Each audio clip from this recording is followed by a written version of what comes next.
নমস্কার সবাইকে। আমি লেটস ট্রাই পিয়ালি থেকে পিয়ালি। আশা করি আপনারা সবাই খুব ভালো আছেন।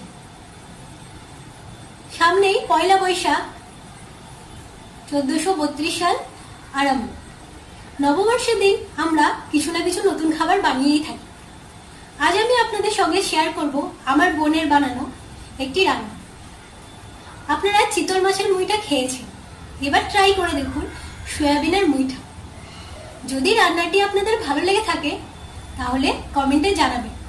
আর আমার ভিডিওগুলো যদি ভালো লাগে লাইক, শেয়ার এবং সাবস্ক্রাইব করে পাশে থাকবেন। আপনাদের নতুন বছর খুব ভালো কাটুক। ধন্যবাদ। এই রান্নাটি অনেকেই অনেকভাবে বানিয়ে থাকে, কিন্তু আমার বোন যেভাবে বানিয়েছে সেটা হলো প্রথমে সয়াবিন গরম জলে সেদ্ধ করে ধুয়ে সেটিকে ঠান্ডা করে মিক্সিতে স্মুথ পেস্ট বানিয়ে নিয়েছে। আর একটা পেস্ট বানিয়েছে আদা, রসুন, পুদিনা, ধনেপাতা, জিরে, পেঁয়াজ দিয়ে স্মুথ পেস্ট। এরপর সয়াবিনের যে পেস্ট আছে তার মধ্যে দিয়েছে কুচনো পেঁয়াজ এবং বেসন নিয়ে ডো বানিয়ে নিয়েছে। তারপর তেল গরম করে মুইঠা আকারে সয়াবিনগুলোকে শেপ দিয়ে তেলে ভেজে নিয়েছে।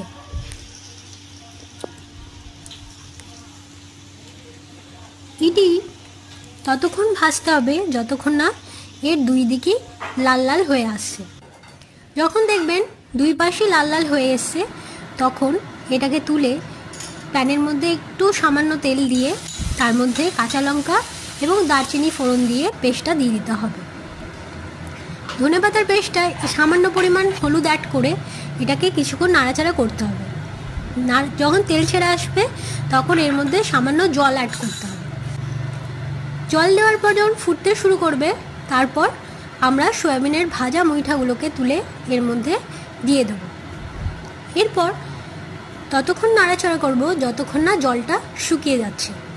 এটা একটু গামাখা গামাখা হবে। যখন জলটা পুরোপুরি টেনে আসবে